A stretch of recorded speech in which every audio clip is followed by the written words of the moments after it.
plusieurs semaines, un grand thème a été décortiqué et enseigné de façon extraordinaire par notre Père qui est la bénédiction de Dieu. Amen. Je pense qu'il a tellement enseigné que on ne peut pas ajouter. On ne va qu'arroser. La Bible déclare, Paul dit, j'ai sémé et Apollos a arrosé. Et Dieu a fait croître. Donc ce matin, on est venu simplement pour arroser ce qui a déjà été semé. Amen. Est-ce que tu peux acclamer Dieu pour sa vie? Alléluia. Amen, amen. Amen. Amen. Ce matin, c'est un message pour te révolutionner. Alléluia. Amen, amen. Bien aimé, nous devons comprendre que ce thème qui a été enseigné depuis plusieurs semaines, ce thème qui a été enseigné depuis plusieurs semaines, normalement, c'est un thème qui est un sujet tabou dans beaucoup d'églises. Alléluia. Et c'est un thème qu'on n'enseigne pas beaucoup. Vous allez voir, les gens parlent de l'évangile de la prospérité. Les gens n'aiment pas trop enseigner ce thème-là sur la bénédiction divine. Amen. Parce qu'on a fait croire aux chrétiens que heureux ceux qui sont pauvres. Tu vois, heureux ceux qui sont pauvres, le royaume des cieux leur appartient. Amen. Et beaucoup ont marché avec cette mentalité selon laquelle, voilà, j'ai pas besoin d'avoir de la richesse. J'ai pas besoin d'avoir de l'argent, j'ai pas besoin d'être riche. Voilà, la Bible dit heureux ceux qui sont pauvres. Or, ce que vous avez oublié, la Bible n'a pas dit heureux ceux qui sont pauvres financièrement, mais heureux ceux qui sont pauvres en esprit. Amen. Alléluia. Heureux ceux qui sont pauvres en esprit. Bien aimé, la vie chrétienne est comme un prince qui tombe amoureux d'une esclave. Alléluia. Un prince qui a tous les privilèges, qui a tout ce qu'il veut, qui a tous les honneurs, mais qui tombe amoureux d'une fille qui est l'esclave, donc issue d'une famille pauvre, n'ayant vraiment rien. Et lorsqu'il tombe amoureux, il décide de l'épouser. Dès le moment où l'union est consommée, la condition de cette fille change. La condition sociale de cette fille change. Et l'identité de cette personne n'est plus la même. Alléluia. Raison pour laquelle on va voir aujourd'hui que beaucoup de personnes issues des familles modestes veulent s'allier à des personnes qui ont réussi socialement. Parce que ce sont les réalités. Si je m'allie à lui, automatiquement ma condition change. Amen, amen. Automatiquement, je ne suis plus la même personne. Et la vie chrétienne est comme ça. Puisque la Bible dit que nous sommes l'épouse et Jésus est l'époux. Ça veut dire dès le moment où on accepte, où on dit oui à l'époux, automatiquement, on entre dans une nouvelle identité. Amen. On entre dans une nouvelle identité parce que Paul, lorsqu'il parle, il dit aux Corinthiens, dans 1 Corinthiens 6, il dit celui qui s'attache au Seigneur Jésus devient avec lui un même esprit, un seul esprit. Amen. Or, dans Genèse, lorsqu'on parle de l'union de l'homme et la femme, on parle d'une même chair. Alléluia. Amen. Ça veut dire, lorsque Jésus vient frapper à la porte de ton cœur, il veut faire de toi son épouse, afin que tu jouisses des privilèges qui lui sont dus. Et dès le moment où tu deviens chrétien, que tu dis oui au Seigneur, automatiquement ta condition change. Tu deviens héritier, tu deviens participant de la nature divine, de la bénédiction. Parce que Paul va dire aux Éphésiens, lorsque Paul parle dans Éphésiens 1 verset 3, béni soit Dieu le Père de notre Seigneur Jésus-Christ, qui nous a bénis de toutes sortes de bénédictions spirituelles dans les lieux célestes en Christ. Donc en réalité, la bénédiction est une identité. Il dit qu'il nous a bénis. La bénédiction, ce n'est pas une promesse, c'est une identité. Dès le moment où tu rentres en alliance avec le Seigneur Jésus-Christ, tu deviens participant de cette identité. Et ta condition change. Ta condition sociale change. Ta condition financière change. Et ta condition dans tous les domaines de ta vie change. Alléluia. Qui croit qu'il est béni en ces lieux? Est-ce que tu crois que tu es béni en ces lieux? Alléluia. Amen. Donc ton identité, c'est la bénédiction. Il dit qui nous a bénis. Il ne dit pas qui va nous bénir, mais qui nous a bénis. On est déjà bénis. Amen. Mais le problème, c'est que on ne manifeste pas cette identité. Voilà pourquoi il faut qu'on prêche sur la bénédiction pour ramener le peuple de Dieu à connaître son identité. Amen. Donc on ne manifeste pas cette identité parce qu'on est dans l'ignorance. On est dans l'ignorance. La Bible dit aussi longtemps que le Fils est un enfant, aussi longtemps que le Fils est immature, aussi longtemps que le Fils qu'on fonctionne dans l'ignorance, il n'en diffère en rien du serviteur. Alléluia. Alléluia. Connaître son identité est une bonne chose. Savoir que je suis béni change ta démarche, change ta manière de voir, change ta manière de faire. Parce que même si aujourd'hui ça ne fonctionne pas, tu marches avec une parole. Alléluia.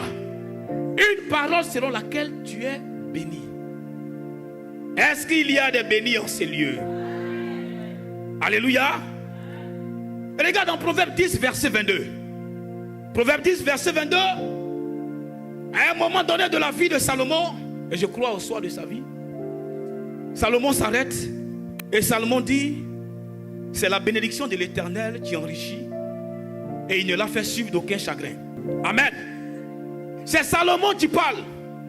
Mais Salomon c'est qui? Lorsque tu vas dans 2 Chroniques 9, tu vois la richesse de Salomon. La Bible dit au temps de Salomon, il a rendu l'argent semblable aux pierres. Amen. Donc ça veut dire que la façon dont tu vois les pierres, c'est comme ça on voyait l'argent. Donc l'argent n'avait plus de secret. Salomon c'est quelqu'un qui a goûté tous les plaisirs. C'est quelqu'un qui a manifesté la bénédiction mais dans toutes ses dimensions. Et ce même Salomon s'arrête pour dire: c'est la bénédiction de l'Éternel qui enrichit. Ça veut dire l'autre bénédiction, elle n'enrichit pas, elle est suivie de chagrin. Amen. Alors ce matin je veux t'amener à comprendre que ce qu'il faut choisir, c'est la bénédiction de l'Éternel. Alléluia. C'est la bénédiction de l'Éternel. Notre Père nous a donné quelques définitions sur la bénédiction. Il a dit que la bénédiction expose l'évidence d'une force spirituelle, comme un manteau que porte un homme en lui donnant les compétences et les attitudes qui le condamnent au succès ou à la réussite. Donc la bénédiction, c'est une force surnaturelle qui vient comme toi, comme un manteau. Et cette force-là te donnera toutes les compétences et les capacités qui vont te condamner à réussir. Amen. Il dit la bénédiction est une alliance entre celui qui opère dans l'invisible, donc Dieu, et celui qui doit obéir et provoquer l'activation de cette bénédiction. Alors je comprends que la bénédiction doit être activée. Amen.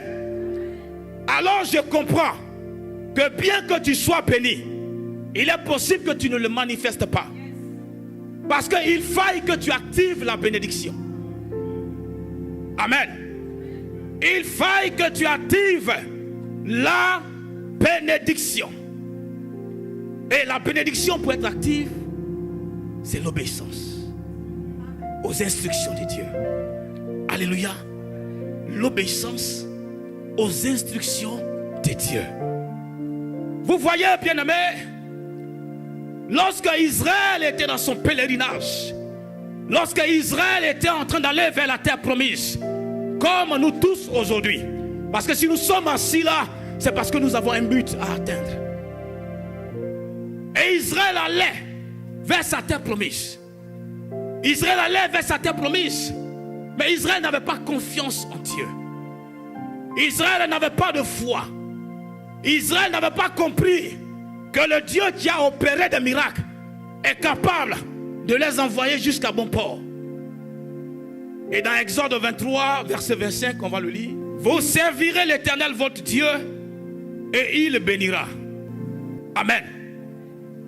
Alors je comprends par là que les enfants d'Israël, dans leur marche vers la terre promise, Dieu va arrêter Moïse. Et il va dire à Moïse, attends. Parce que j'ai constaté que les gens avancent, mais sans rien comprendre. Les gens progressent, mais sans comprendre les principes qui vont leur permettre d'aller plus loin. Il va dire à Moïse, calme-toi. Je vais te donner une clé. Une clé qui va te permettre d'ouvrir des portes. Parce que sur le chemin de ta destinée, il y a des embûches. Sur le chemin de ta destinée, les Amalécites vont se présenter à toi. Sur le chemin de ta destinée, les Philistins vont se présenter à toi. Sur le chemin de ta destinée, les Moabites vont t'empêcher d'aller. Alors il faut une clé qui va te permettre d'ouvrir des portes. Alléluia. Alléluia. Il dit, vous me servirez. Et moi l'Éternel, je vous bénirai. Ta responsabilité, c'est de me servir. Et moi, ma responsabilité, c'est de te bénir. Alléluia. Il dit, Moïse, arrête-toi un peu. Il y a trop de murmures. Je vais vous donner une clé qui va vous permettre d'aller. Et cette clé, elle est valable pour toi. Elle est valable pour moi. Amen. Elle est valable pour nous tous. Et tu vas le comprendre. Qu'elle est très valable. En dehors de cette clé, il n'y a pas de bénédiction. Parce que notre Dieu est un Dieu de principes. Notre Dieu est un Dieu de principes. La loi de la semaille et de la moisson est une loi cosmique. Que tu sois athée ou pas, si tu sèmes, tu vas moissonner.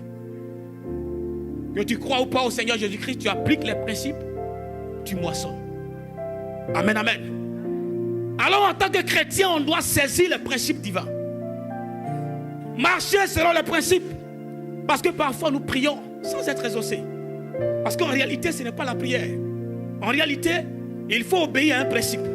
Parce que Dieu fonctionne avec les principes. Alléluia. Il donne une clé à Moïse. D'où le sous-thème ce matin. Ce sont les bénédictions rattachées au service.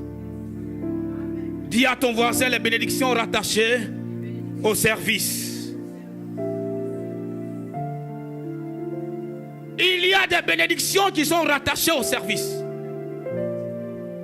En dehors du service, il n'y a pas de bénédiction. Alléluia. Il n'y a pas de bénédiction. Les bénédictions rattachées au service. Mais qu'est-ce que le service, bien-aimé? Service, c'est quoi? Service, c'est quoi? Lorsqu'on rentre dans une définition simple et naturelle, service, c'est s'acquitter d'obligations, de tâches envers quelqu'un, une institution à laquelle on obéit. Service, c'est aider, appuyer quelqu'un en y employant sa peine, son crédit. Servir quelqu'un, c'est servir les intérêts de la personne. Servir, c'est être utile. Alléluia. Servir, c'est servir les intérêts de quelqu'un. Servir, c'est s'acquitter d'obligations, s'acquitter de tâches. Amen, amen. Amen. Dès le moment où tu sers, ta volonté ne compte plus. C'est la volonté de celui que tu sers. Dès le moment où tu acceptes de servir, tu as l'obligation de t'acquitter de certaines tâches. Dès le moment où tu acceptes de servir, tes intérêts ne comptent plus. C'est les intérêts de celui que tu sers. Amen. Amen. Notre Père nous a parlé de plusieurs niveaux de servir. On sert Dieu. On sert son église, le corps de Christ. On sert ses frères et sœurs. On sert la nation dans laquelle nous sommes. Mais en réalité, bien-aimé, c'est que servir Dieu englobe toutes ces choses. Servir Dieu englobe servir ton église, servir ta nation, servir ton peuple, servir le corps de Christ. Alléluia. Servir Dieu, c'est quoi? Servir Dieu, bien-aimé, simplement, c'est être au service de Dieu. Être sous la discipline de Dieu. Être sous les ordres de Dieu. Faire sa volonté.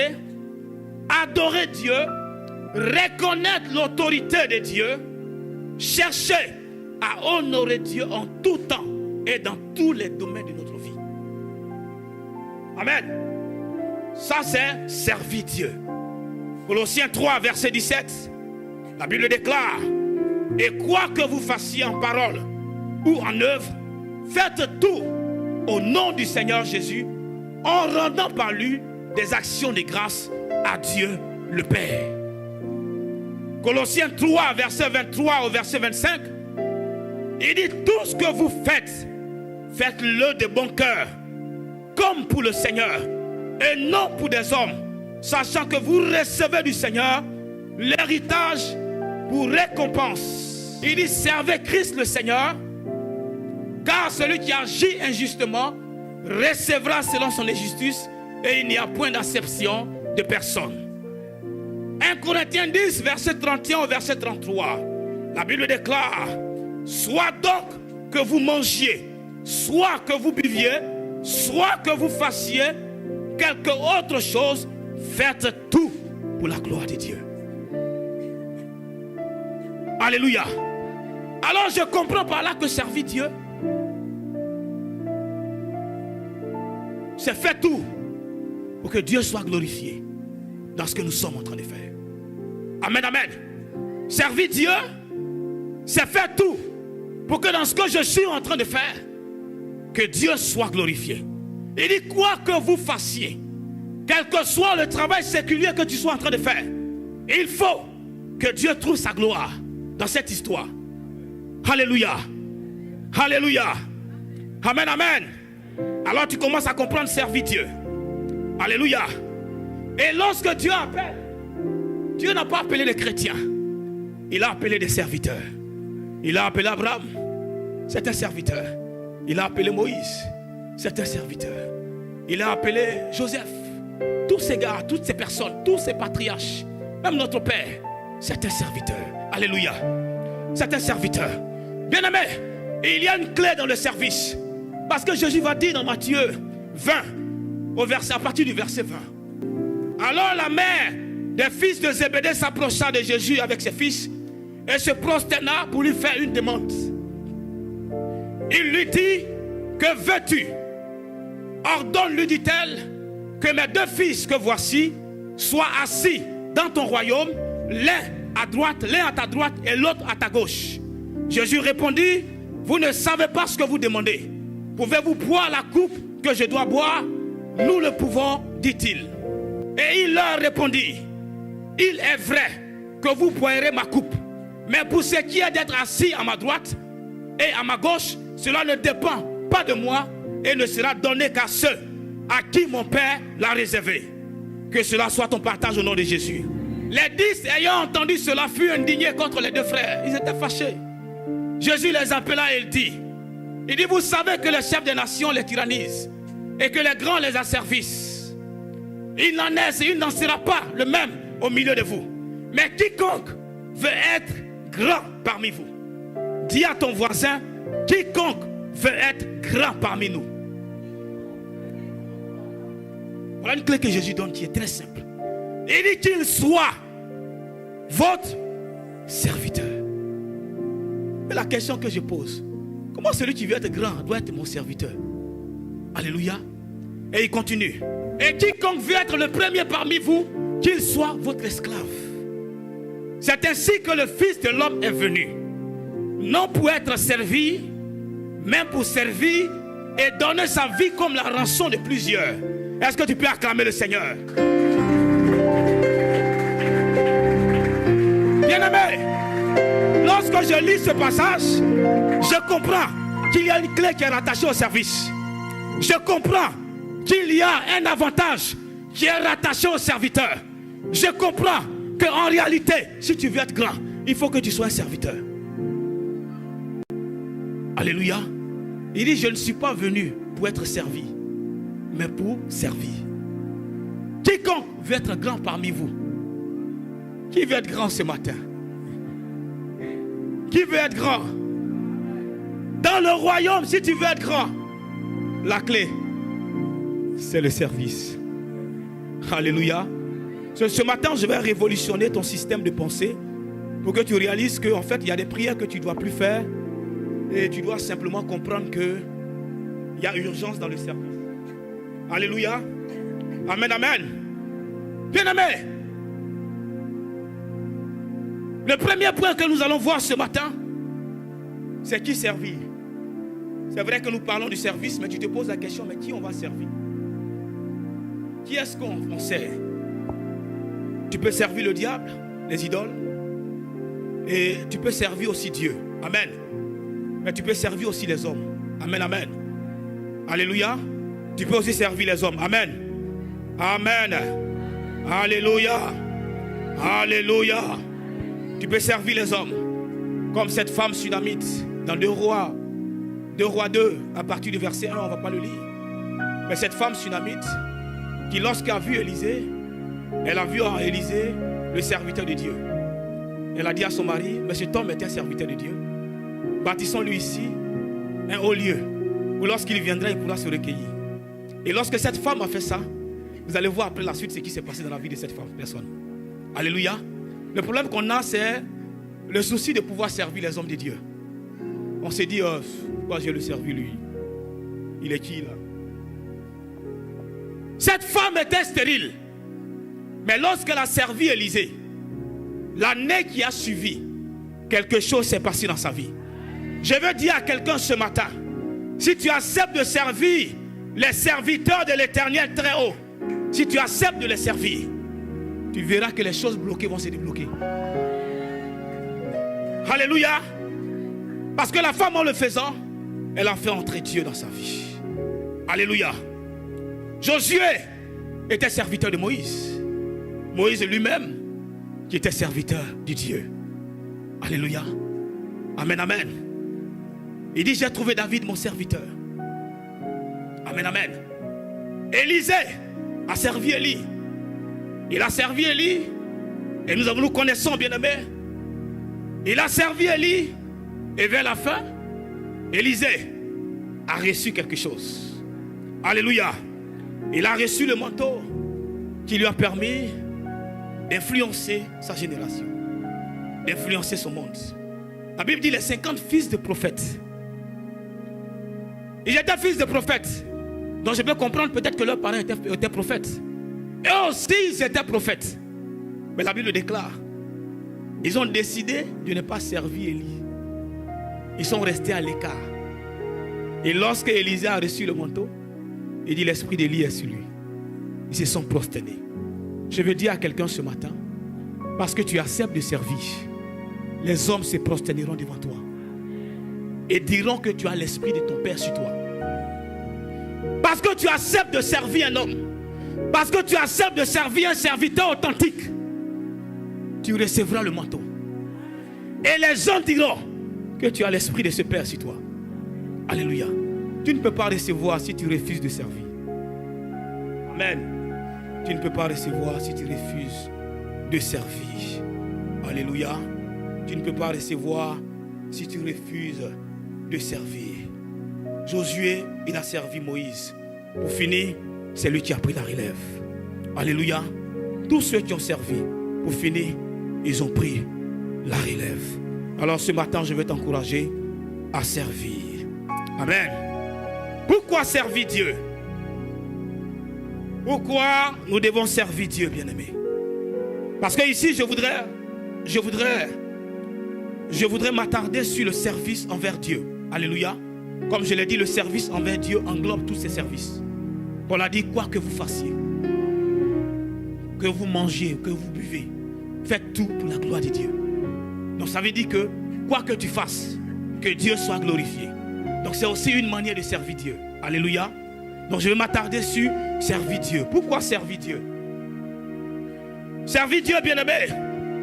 Je sers Dieu car j'ai le désir de glorifier Dieu. J'ai le désir de glorifier Dieu. Je sers Dieu parce que je veux lui rendre la gloire. 1 Pierre 4, verset 11. Il dit, quelqu'un parle, que ce soit comme annonçant les oracles de Dieu. Si quelqu'un remplit un ministère, qu'il le remplisse selon la force que Dieu communique, afin qu'en toutes choses, Dieu soit glorifié par Jésus-Christ. Alléluia. Afin qu'en toutes choses, Dieu soit glorifié. Donc je sers Dieu dans un premier temps pour le glorifier. Alléluia. Je veux glorifier Dieu. Je sers Dieu dans un deuxième temps parce que pour moi, c'est une manière de reconnaître ce que Jésus a fait pour moi. Hébreux 12, verset 28. C'est pourquoi, recevant un royaume inébranlable, montrons notre reconnaissance en rendant en Dieu un culte qui lui soit agréable. Je sers Dieu pour montrer ma reconnaissance envers Dieu. La Bible déclare, lorsque nous étions encore pécheurs, il a donné Christ. Christ est mort. Lorsque nous étions encore pécheurs, il a livré Christ. Alléluia. Amen. Il nous a aimés en livrant Christ lorsque nous étions encore pécheurs. Alléluia. Servir Dieu pour moi, c'est être utile à mon maître. Être utile à mon maître. Paul parle à Timothée dans 2 Timothée 2 verset 21. Il parle des vases vils et des vases d'honneur. Les vases purifiés, des vases qui se sanctifient, des vases qui se consacrent. Il dit ces vases-là deviennent utiles à leur maître. Je sers Dieu pour être utile à mon maître. Alléluia. Je sers Dieu pour être utile à mon maître.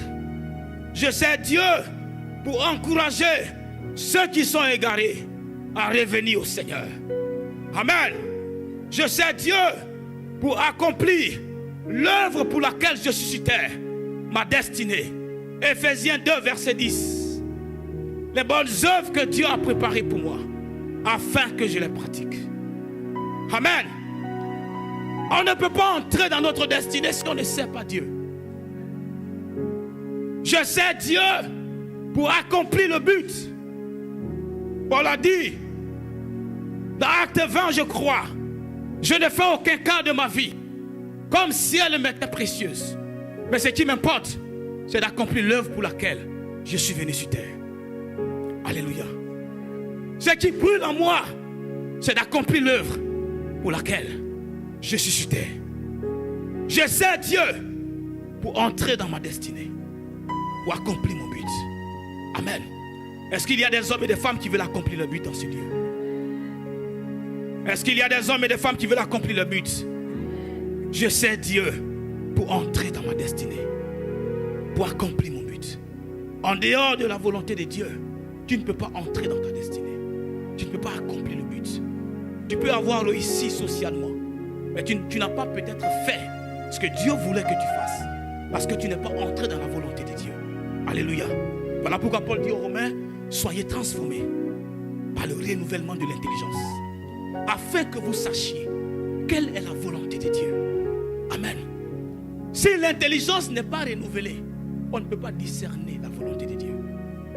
Si on vient à l'église avec nos idées préconçues, si on vient à l'église avec une vieille intelligence qui n'a pas été renouvelée, parce qu'on n'a pas laissé le temps à Dieu de renouveler notre intelligence, on ne peut pas discerner la volonté de Dieu dans notre vie. Si je te pose la question ce matin, connais-tu la volonté de Dieu dans ta vie? Qu'est-ce que tu me répondras? Tu me diras que j'ai envie d'être ingénieur, j'ai envie de travailler dans telle boîte. C'est plus que ça, bien-aimé. La volonté de Dieu, c'est plus que ça. Il a croisé des gens qui étaient en train de pécher. Il dit, vous, suivez-moi. La Bible dit que c'était des hommes sans instruction, mais simplement parce qu'ils ont décidé de se mettre au service. La Bible déclare que les Sanhédrins étaient étonnés de voir des hommes sans instruction, mais parler avec une telle assurance et réunir le monde. Les Soudali Gebras. Bien-aimé, Dieu est plus grand que tes ambitions. Dieu est plus grand que ta volonté personnelle. Dieu est plus grand que tes intérêts. En réalité, c'est parce qu'on n'a pas encore discerné la volonté de Dieu qu'on est en train de balbutier. Connais-tu la volonté de Dieu dans ta vie? Tu dois faire de ça ta recherche. Seigneur, pourquoi tu m'as permis de venir sur terre? C'est le plus important. Dieu n'est pas content parce que tu viens à l'église chaque dimanche. Dieu n'est pas heureux. Il n'est pas forcément heureux parce que chaque jour, chaque dimanche, tu es à l'église. Non. Mais Dieu est heureux parce que tu marches dans sa volonté. Le chrétien de dimanche doit comprendre. La volonté de Dieu, ce n'est pas que tu t'asseyes chaque dimanche. La volonté de Dieu, c'est que tu marches dans sa volonté. C'est ça la réalité. Ne te donne pas une bonne conscience lorsque tu viens le dimanche. Mais donne-toi une bonne conscience lorsque tu es dans la volonté de Dieu. Lorsque tu es en train de faire ce que Dieu veut que tu fasses. Parce qu'en réalité, tu es un canal. En réalité, Dieu ne descendra pas. En réalité, Dieu compte sur toi. Dieu compte sur moi. Il dit à Moïse, j'ai entendu les cris. J'ai vu la souffrance. Il dit, je suis descendu. Donc j'ai pensé que Dieu allait dire, bon, je vais en Égypte. La suite, j'ai pensé que Dieu allait dire, je vais en Égypte. Mais Dieu dit non. Moïse, c'est toi qui vas aller. Est-ce qu'il y a des Moïse en ce lieu ce matin? Est-ce qu'il y a des Moïse en ce lieu ce matin? Oh! Il était quelque part derrière le troupeau. Mais lorsque Dieu l'a rencontré, bien aimé, il y a des rencontres qui transforment. Et je prie que la rencontre de Dieu te transforme. Lorsque Paul allait à Damas et sur la route de Damas, la Bible déclare qu'il a fait une rencontre. Et cette rencontre a révolutionné sa vie. Je prie que la présence de Dieu qui transforme des vies te rencontre et que ta vie soit transformée. La Bible déclare que lorsque Paul s'est relevé, il n'était plus la même personne. Ma prière pour toi ce matin, comme notre Père a rencontré Dieu et que sa vie a shifté, que tu rencontres Dieu et que ta vie shift. Frère, la rencontre qui transforme des vies. Lorsque Moïse l'a rencontré, il dit, je ne sais pas parler. Il n'a pas besoin que tu saches parler. Il n'a pas besoin que tu sois trop instruit. Accepte seulement que ton corps soit utilisé. Alléluia. Est-ce que je parle à quelqu'un ce matin? Alléluia. Amen, amen. Alléluia. Je sers Dieu, bien-aimé, pour partager avec les autres ce que j'ai découvert en Christ et ce qu'il représente pour moi. Amen. Je sers Dieu parce que les soutali karabouche. Je sers Dieu parce que notre modèle Jésus-Christ a dit qu'il n'est pas venu pour être servi, mais pour servir. Et si Jésus est mon modèle, je dois faire comme lui. Alléluia. Je dois faire comme lui. Il dit, j'exhorte donc avant toute chose à faire des prières, des supplications, des requêtes et des actions de grâce pour tous les hommes, pour tous les rois, pour tous ceux qui sont élevés en dignité, afin que nous menions une vie paisible et tranquille, en toute piété et honnêteté. Cela est bon et agréable devant Dieu, notre Sauveur, qui veut que tous les hommes soient sauvés et parviennent à la connaissance de la vérité. Amen, amen. Et parviennent à la connaissance de la vérité. Ézéchiel 33, verset 11. Ézéchiel 33, verset 11. Il dit, dis-leur, je suis vivant, dit le Seigneur éternel. Ce que je désire, ce n'est pas que le méchant meure, c'est qu'il change de conduite et qu'il vive. Revenez, revenez de votre mauvaise voie. Pourquoi mourriez-vous, maison d'Israël? Amen, amen. Donc la volonté de Dieu, c'est que les hommes soient sauvés et que les hommes parviennent à la connaissance de la vérité. La volonté de Dieu, bien-aimé, c'est que ce n'est pas que le méchant meurt, mais c'est que le méchant change de conduite. Mais Dieu ne descendra pas. Dieu passera par toi, Dieu passera par moi. Pour que le méchant change sa conduite et pour que les âmes soient sauvées. Voilà pourquoi Paul va dire à Timothée, je t'exhorte à faire toutes sortes de prières pour les autorités, Les hommes qui sont élevés en dignité. Amen. Parce que ce que Dieu veut, c'est que ces hommes-là soient sauvés. C'est la volonté parfaite de Dieu. Que tous les hommes soient sauvés. Alléluia. C'est la volonté parfaite de Dieu. Et Dieu ne descendra pas. Mais Dieu compte sur toi. Dieu compte sur moi. Amen. Dieu compte sur toi et Dieu compte sur moi. Alors ce matin, il faudra répondre à l'appel du Seigneur. Amen, amen. Dieu compte sur toi. Acte 9, lorsque Dieu parle de Paul à Ananias, il dit à Ananias que Paul est un instrument que j'ai choisi et qui va aller porter mon nom devant les rois, devant les nations. Alléluia. Paul est un instrument. Paul est mon serviteur que j'ai choisi. C'est lui-là même qui portera mon nom devant les rois. Amen, amen. Est-ce qu'il y a des gens et des personnes prêts à porter le nom du Seigneur? Est-ce que tu es prêt à porter le nom du Seigneur devant les rois de cette nation? Est-ce que tu es prêt à porter le nom du Seigneur? Est-ce que tu es prêt à accepter de servir Dieu? Accepter de mettre de côté ta volonté et faire que la volonté de Dieu? Est-ce que tu es prêt à donner ton corps à Dieu pour que Dieu l'utilise comme un vase d'honneur afin d'être utile? Est-ce que tu es prêt, bien-aimé? Est-ce que tu es prêt? Est-ce que tu es prêt, bien-aimé? Comment servir Dieu dans ma vie quotidienne? Le troisième point, comment servir Dieu? Comment servir Dieu? 1 Corinthiens 10 que nous avons lu, verset 31. Il dit, soit donc que vous mangiez, soit que vous buviez, soit que vous fassiez quelque chose, faites tout pour la gloire de Dieu. Tu dois servir Dieu d'abord dans ton comportement, bien-aimé. Alléluia. Dans ton comportement. Matthieu 5, verset 13 au verset 16. Jésus parle des disciples que nous sommes comme étant la lumière du monde et le sel de la terre. Alléluia. Il dit, est-ce qu'une lumière, une lampe qu'on a allumée, est-ce qu'on peut la mettre sous un boisseau? Il faut la mettre pour qu'elle éclaire. En réalité, lorsqu'on accepte Dieu, on devient une lumière pour les autres. Il dit, ta parole est une lampe à mes pieds, une lumière sur mon sentier. Cette lumière-là doit permettre d'éclairer les autres. Cette lumière-là doit permettre d'enlever les autres dans l'ignorance. Cette lumière-là doit permettre d'enlever les autres dans les ténèbres. Cette lumière-là doit permettre d'enlever les autres à comprendre en réalité ce que toi tu as compris. Il dit, mais si la lumière ne brille pas, il dit, si la lumière, si on n'allume pas une lampe pour la mettre sous le boisseau, mais on la met sous le chandelier, elle éclaire tous ceux qui sont dans la maison. Que votre lumière luise ainsi devant les hommes, afin qu'ils voient vos bonnes œuvres et qu'ils glorifient votre Père qui est dans les cieux.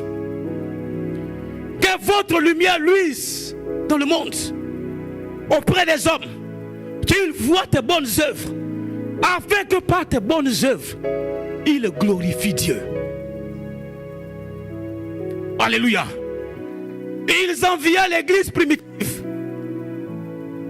parce qu'ils pratiquaient les bonnes œuvres, parce que leur lumière brillait et les gens avaient envie de voir ce qui se passait. Alléluia. Tes bonnes œuvres doivent briller.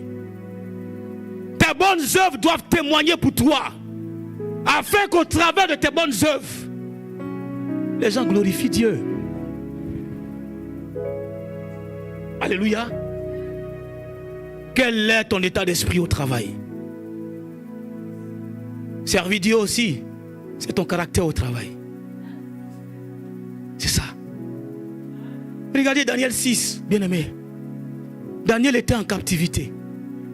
Et la Bible déclare que Daniel, quand il est allé en captivité, on lui donnait les mets du roi. Mais David a dit, je ne me souillerai pas. Je ne mangerai pas les mets du roi. Et parce que David a fait ça, il a décidé de glorifier Dieu. La Bible déclare que Dieu lui accorda l'intelligence.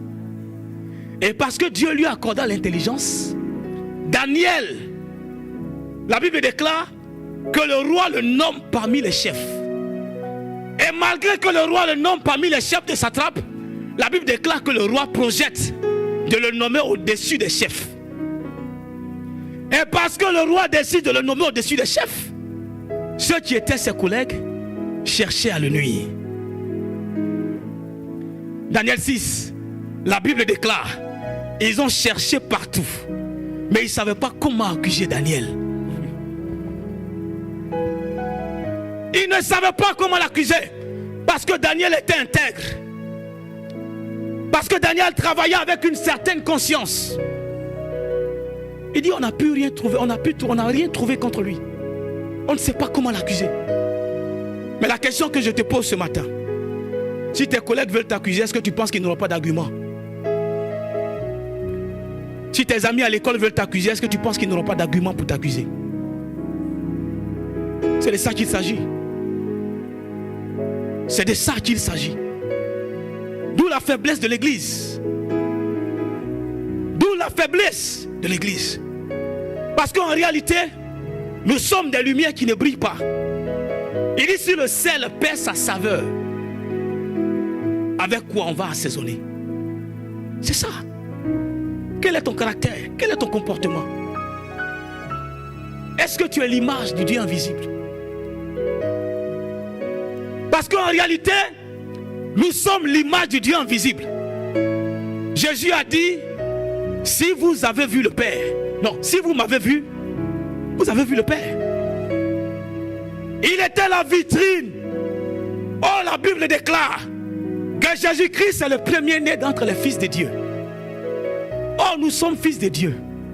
Donc nous aussi, nous sommes l'image du Dieu invisible. Amen. Alors parce que tu es l'image du Dieu invisible, il faille que tu démontres ce Dieu invisible. Dans ton caractère, dans ta manière de faire. Il dit le Père agit, moi aussi j'agis. Alléluia. Le Père fait, moi aussi je fais. Amen, amen. Il transportait Dieu. Voilà pourquoi la Bible dit, vous êtes des dieux. Vous êtes les fils du Très-Haut. Mais en réalité, vous mourrez comme des hommes. Quel est ton caractère? Quel est ton langage? Quel est ton mode de vie? Est-ce que tu es une lumière? Est-ce que tu brilles? Ou tu as une lumière éteinte? Une lampe qu'ils ont mise sous un boisseau, qui n'a pas la possibilité d'éclairer les collègues, qui n'a pas la possibilité d'éclairer les personnes qui sont autour d'elle, qui n'a pas la possibilité de démontrer aux personnes la vérité qu'elle détient, qui est prête à annoncer, à propager les mauvaises nouvelles, mais qui n'est pas prêt à annoncer la bonne nouvelle de Jésus-Christ. Quelle est cette personne que tu es dans la société? Est une personne avec un bon témoignage? Est une personne qui transporte le Dieu vivant, le Dieu puissant, qui a la possibilité de transformer des vies? Es-tu cette personne? Ou es-tu simplement une personne, une lampe qui est sous un boisseau? C'est la question qu'on doit se poser ce matin. Qui suis-je dans la société? Qui suis-je? Qui suis-je? Frère, c'est à l'église qu'il y a beaucoup de rapines, beaucoup de haine, beaucoup. Qui suis-je, frère? Nous sommes encore dans nos égos. Nous sommes encore dans nos petits palabres. Pendant que Dieu a besoin de toi pour que tu pries. Il dit tu es la lumière. Lui, il a déjà déclaré que tu es la lumière. Donc à toi de démontrer que tu es la lumière réellement. Amen. Ce matin, il faut que tu comprennes. Il n'est pas heureux que tu sois assis là chaque dimanche à ne pas être une lumière. Il n'est pas heureux que chaque jour tu sois là et ne pas être une lumière. Il n'est pas heureux que tu sois là, que tu sois un sel qui a perdu sa saveur. Il n'est pas heureux, bien-aimé. Il n'est pas heureux. Il n'est pas heureux. Il n'est pas heureux. Il n'est pas heureux qu'on soit là et à ne pas briller. Il n'est pas heureux. Il dit, je vous ai dit que vous êtes des lumières et vous ne brillez pas. Vous êtes le sel et vous avez perdu la saveur. Nous nous conformons au monde et le système du monde nous oppresse. Nous sommes oppressés par le système du monde. Nous voulons faire comme le monde. Nous voulons agir comme le monde, alors que nous ne maîtrisons même pas les systèmes, les principes de Dieu. Quel chrétien nous sommes, bien-aimés? Quel chrétien je suis? Moïse était derrière le troupeau, bien-aimé. Mais lorsque Dieu l'a rencontré,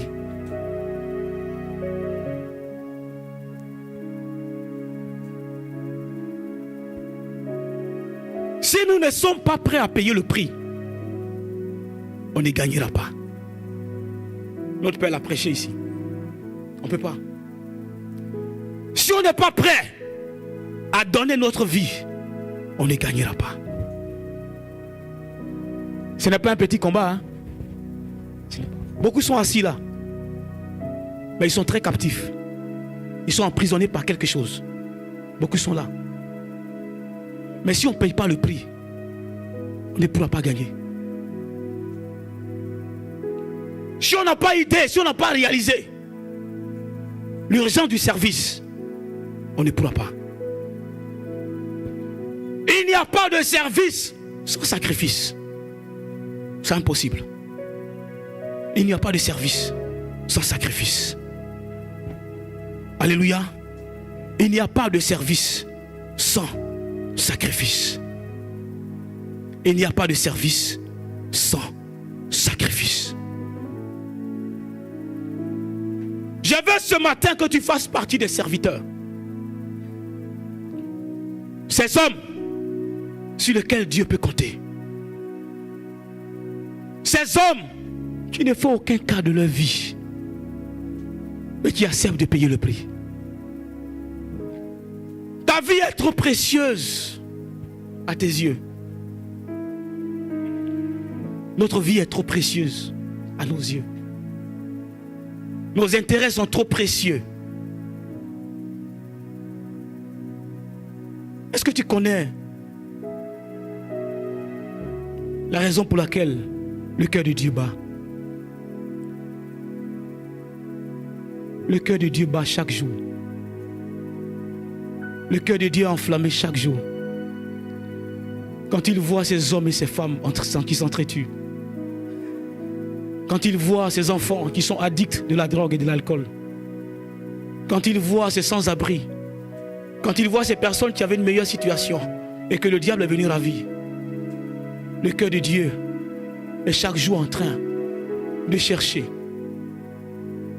ces hommes et ces femmes qui ne regardent pas seulement leurs intérêts et qui acceptent de payer le prix. Ces hommes et ces femmes qui acceptent d'être des véritables serviteurs. Ces hommes et ces femmes qui disent: Seigneur, je veux qu'au travers de moi, que ces âmes-là soient retranchées. Oui, tu es peut-être à l'aise, mais il y a des âmes quelque part captives. Tu as peut-être tout ce que tu veux, mais il y a des âmes qui sont quelque part. Il y a des jeunes gens que la drogue est en train de tuer. Il y a des jeunes gens que l'alcool est en train de bouffer. Toi, tu es à l'aise. Ce matin, je vais révolutionner ton système de pensée. Pour que tu comprennes que servir Dieu est plus que ce qu'on fait. C'est plus que ce qu'on fait. Sur la montagne de la transfiguration, Jésus a croisé deux personnages. Il a croisé Moïse et il a croisé Élie. Mais lorsque je réfléchis et je regarde, ces deux personnes ont eu deux rôles similaires. La Bible dit que Moïse, c'est la loi et que Élie, c'est les prophètes. Mais lorsque les enfants d'Israël avaient été emprisonnés, confisqués par le Dieu Pharaon, c'est le serviteur Moïse qui est parti. Libérer les captifs. Libérer les âmes qui avaient été confisquées par Pharaon. Lorsque les enfants d'Israël avaient été confisqués par Akab et Jézabel, par le Dieu Baal, c'est Élie le Tishbite qui s'est levé et qui a décidé d'aller. Voilà pourquoi sur la montagne de la transfiguration, il n'a pas croisé n'importe qui. 2 personnages. Alléluia. Et il a croisé 2 personnages. Ces hommes qui ont dit je ne fais aucun cas de ma vie. Mais il faille que ces hommes emprisonnés soient libres. Si je dois mourir, je mourrai.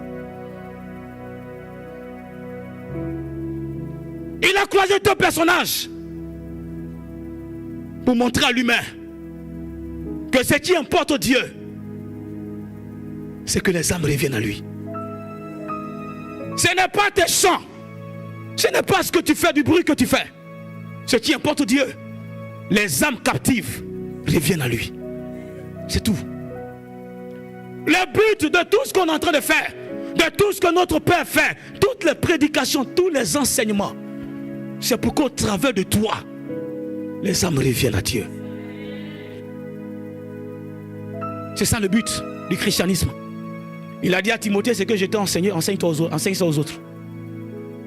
Ce que tu reçois aujourd'hui, sois capable de permettre à une âme de recevoir aussi. Si tu fais ça, il y a des prières que tu n'auras plus besoin de faire. Alléluia. Il y a des prières que tu n'auras plus besoin de faire. Si tu comprends l'urgence de la situation, si tu comprends que le monde va de mal en pire, si tu comprends qu'il faut commencer à fléchir genoux, qu'il faut commencer à crier à Dieu pour que les âmes reviennent, qu'il faut commencer à entrer dans les moments pour dire Seigneur, je ne fais plus aucun cas de ma vie, mais je veux que ces âmes de la France, ces âmes de la ville du Mans reviennent à toi. Je veux, Seigneur, que ces personnes qui sont droguées, je veux que ces personnes qui sont addictes reviennent à toi. Seigneur, je ne me donnerai pas de sommeil si la France ne tombe pas dans ta main. C'est de ça qu'il s'agit, frère. C'est de ça qu'il s'agit. La France doit tomber. La France doit tomber dans la main de Dieu. Cette ville doit tomber dans la main de Dieu. Mais il faut des hommes et des femmes. Des hommes et des femmes qu'on n'a pas besoin de supplier. Des hommes et des femmes qui sont pétris de dons et de talents. Des hommes et des femmes en qui Dieu a mis des talents, des véritables capacités. Des hommes et des femmes qui ont une capacité extraordinaire, mais qui n'ont pas encore compris l'urgence de la situation. Des hommes et des femmes. Vous tous là, vous êtes remplis de dons, de talents. Nous tous, on est remplis de dons. Nous tous. Dieu compte sur nous. Il compte sur nous. Quels que soient tes acquis, ça n'importe pas Dieu. Ce qui importe Dieu sont les âmes que tu permets qu'ils reviennent. C'est le canal que tu es. C'est ça qui importe Dieu. Le canal. Nous sommes trop cloisonnés sur nos acquis. Non, je dois avoir ceci. Il faut que j'ai ça. Il faut que j'achète ça. Il faut que je fasse ceci. Il faut que j'ai le dernier iPhone. Il faut que je fasse ceci. Frère, tu n'as pas encore la mentalité du royaume. Tu n'as pas encore la mentalité du royaume. Parce que la mentalité du royaume ne regarde pas ça. La mentalité du royaume, quand il marche chaque jour, il médite. Seigneur, comment faire pour que ces âmes-là reviennent à toi? Je crois pour ma part que c'est aussi le fardeau pour notre Père. Mais c'est un fardeau, bien-aimé. Lorsque chaque jour je suis là, j'ai une seule méditation. Seigneur, comment faire pour que ces malades-là soient guéris? Pour que ces personnes emprisonnées-là soient restaurées?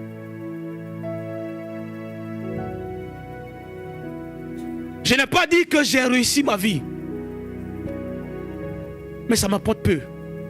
Ce qui m'intéresse, c'est que des vies soient sauvées. Alléluia. Les vies doivent être sauvées. Par toi, par moi. Je vois en ces lieux des serviteurs. Je vois en ces lieux des personnes qui ont une capacité extraordinaire. Des hommes et des femmes qui vont parcourir des nations. Qui vont être des canaux que Dieu va utiliser. Mais de façon puissante. Même si tu es assis, l'Esprit de Dieu va te décoller de ta chaise. Pour que tu comprennes l'urgence de la situation. Pour que tu réalises qu'il est temps de se lever. Dieu appelle des guerriers et des guerriers. Dieu appelle des serviteurs et des servantes. Dieu appelle des hommes et des femmes qui vont accepter de payer le prix. Fais-le, Seigneur. Shadola Sidelish. Ikabraso Degish. Italo Kale Marus Teligebrash. Isato La Kemalia Sodegish.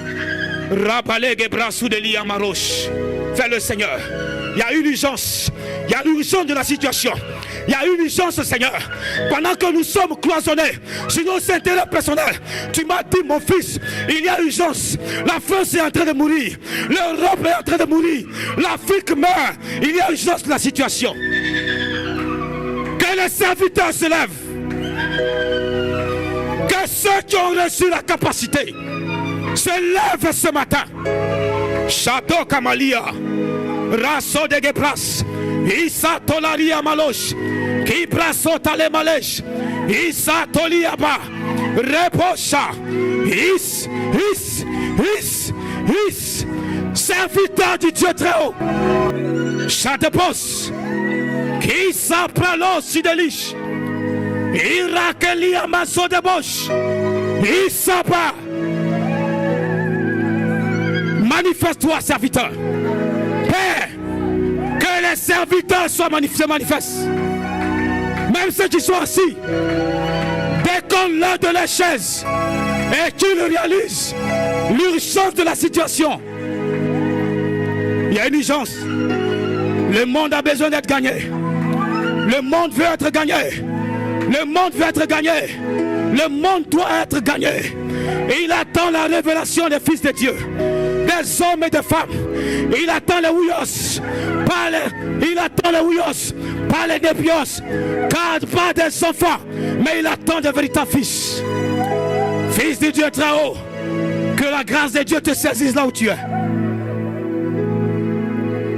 Shadapa, que l'Esprit de Dieu se saisisse de toi. Que l'Esprit de Dieu se saisisse de toi. Shadapa. Les soudelish qui prasotali amalosh. Isadosh. Est-ce que l'église peut s'élever? On va commencer à prier. Chatalalos. Libraso de Gele Marouch. Les satoli amalosh shadaba. Il vous me servirez. Je vous bénirai. Je bénirai vos eaux. Je bénirai vos nourritures. J'éloignerai la maladie de vous. Oh Seigneur, vous me servirez. Moi l'Éternel, je bénirai vos eaux. Je bénirai votre alimentation. J'éloignerai la maladie de vous. Je vous ferai précéder de la terreur devant vos ennemis. Il n'y aura dans ton pays aucune femme stérile, ni femme tiavote. Alors si tu es malade ce soir, ce matin, commence à prier Dieu. Tu dis Seigneur, je vais te servir. Seigneur, tu as dit si je te sers, tu éloignes cette maladie de moi. La so gebras. Ishado la regeli amaza. Gebrasu delish. Est-ce que tu peux lever la voix et commencer à prier? Tu dis Seigneur, je vais te servir. Laisse toucha. Je vais faire des appels ce matin. Libra so de gesh. Tu dis Seigneur, je vais te servir. Mets la main sur ton cœur. Dis Seigneur, je vais te servir. Shadolares. Le brassa. Il dit il y a urgence. Il y a urgence. Il y a urgence. Il y a urgence. Il y a urgence. Chapapa. Chapapa. Chapapa. Élève la voix, prie. Élève la voix, prie. Élève la voix, prie. Élève la voix, prie. Élève la voix, prie. Chadebos. Italosh. Oh, je vois des servantes. Je vois des servantes authentiques. Je vois des serviteurs. Chadopali Amazodegesh. Élève la voix, prie. Seigneur, je vais te servir. Seigneur, je vais te servir. Seigneur, je vais te servir.